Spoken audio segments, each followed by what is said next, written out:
Hi everybody, my name's Tim Ryder. I'm the prescribing lead GP for the North Yorkshire CCG. My colleague Chris Ranson has asked me to put together a brief video for you to explain how we manage the provision of reliever inhalers to our asthma patients at the Leeds Road practice. What we do is a little different.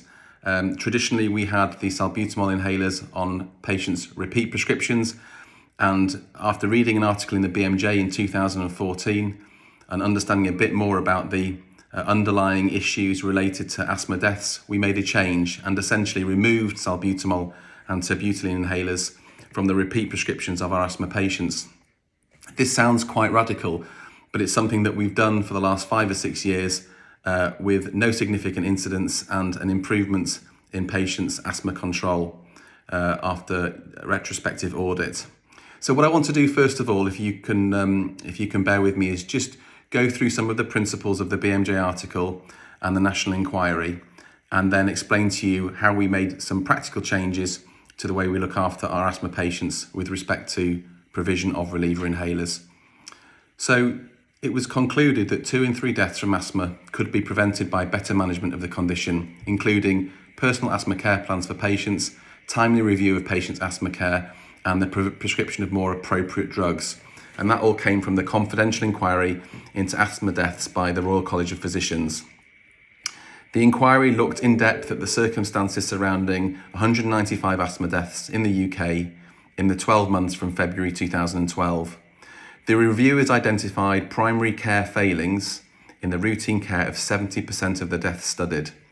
In 59% of deaths, asthma guidelines were not fully adhered to, and in 47% of deaths, avoidable factors were evident in prescribing.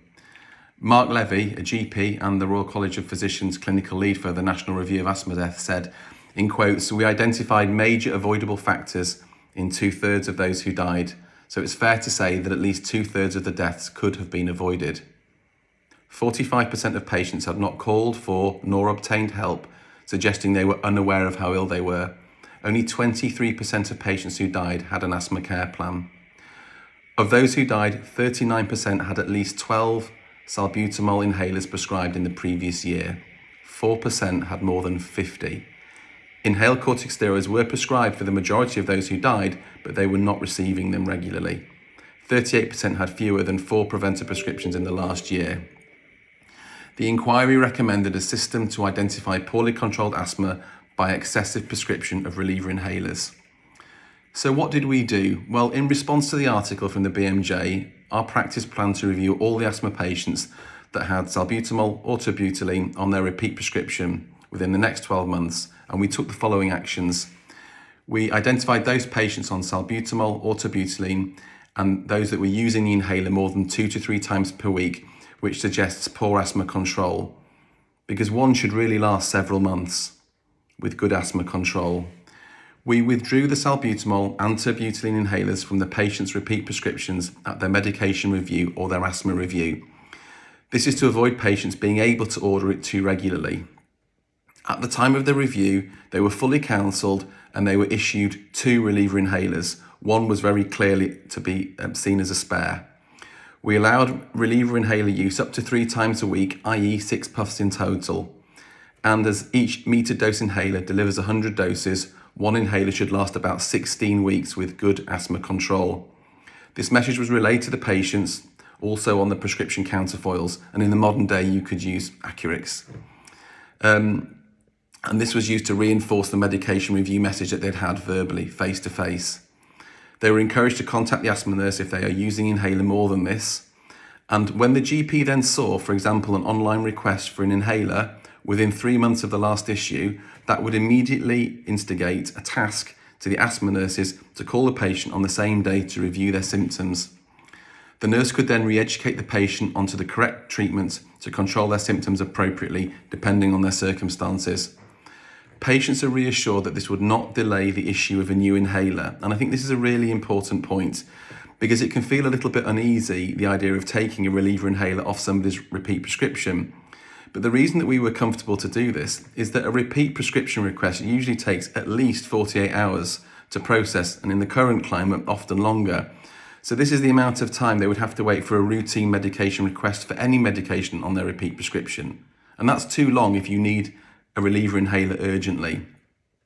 So because we were able to identify what we could consider early or inappropriate requests, the patient would get a call for an inappropriate request on the same day they put the request in. So would, by definition, get advice and a prescription for that inhaler 24 hours sooner. We were never declining the provision of a reliever inhaler, but what we wanted to do was make sure that if it was being ordered early, there was a swift consultation with the patient to see how they were clinically and to make sure they understood the principles of good asthma management. Patients were educated if they felt unwell with asthma, they were invited to make an urgent GP appointment or inquiry that day via the duty system, rather than requesting a medication routinely, which, if we said, at the earliest would mean they would get their inhaler 2 days later. So essentially, this allows us to identify overuse of reliever inhalers, identify poor control, and does not impact on acute assessment of an unwell patient in any way, nor their management. Also, bearing in mind they're given a spare inhaler with each asthma review is an extra safety net. What we've done is we've audited the work successively over the years, and as a lot of you have been aware, there is now an ability to check and tick a box at an asthma review to see how many reliever inhalers have been prescribed in the previous 12 months. So there is a sort of secondary safety net to any acute changes that we make. And what we've definitely found is that we prescribe less salbutamol inhalers over the years, and we're happy with people's asthma control and that they understand the principles of that. But making changes to the provision of medications for patients isn't easy, and there were some, but very few, but there were some difficulties encountered. So patients are always resistant to the removal of any medication from their repeat list, and there will be some patients who are, for example, under the hospital for their asthma care, and the hospitals will want those inhalers to be on repeat. There are some patients who are hugely resistant to change, so you need to spend a bit more time sort of working with them. But we found definitely that it identified many patients who were incorrectly using the salbutamol or terbutaline inhalers. And by removing these from repeat, it encouraged the patients to be more involved in the understanding and management of their own asthma and not just using the inhaler that they thought was effective for them. There were some difficulties for us initially. So what we wanted to do is, rather than wait a whole year, we wanted to look and audit the subsequent management and supply of reliever inhalers by our patients. But at that time, System 1 didn't allow a search on medication stopped. So it's very hard to search for these patients to review their progress until they come up routinely at asthma review. We had a list of more than 500 names of those that had been reviewed and managed via the new system. But it would have been better to be able to select the group who had had their reliever inhalers stopped, for example, 6 months ago, to allow a retrospective review over the last 6 months. So I'm very happy for anybody to get in touch with us at the medicines management team to go through this in a little bit more detail. But I hope that's been helpful, and it may encourage you guys to make a change if you feel it's necessary. We've had no adverse events from doing this. Patients are fully understanding and aware of why they don't have their salbutamol inhaler on repeat prescription. They're always given two whenever a change is made so that they have a spare.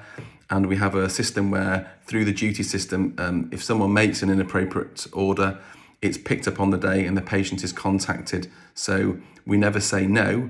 We just are allowing ourselves to help a patient and provide a medication in what we consider to be a safer way.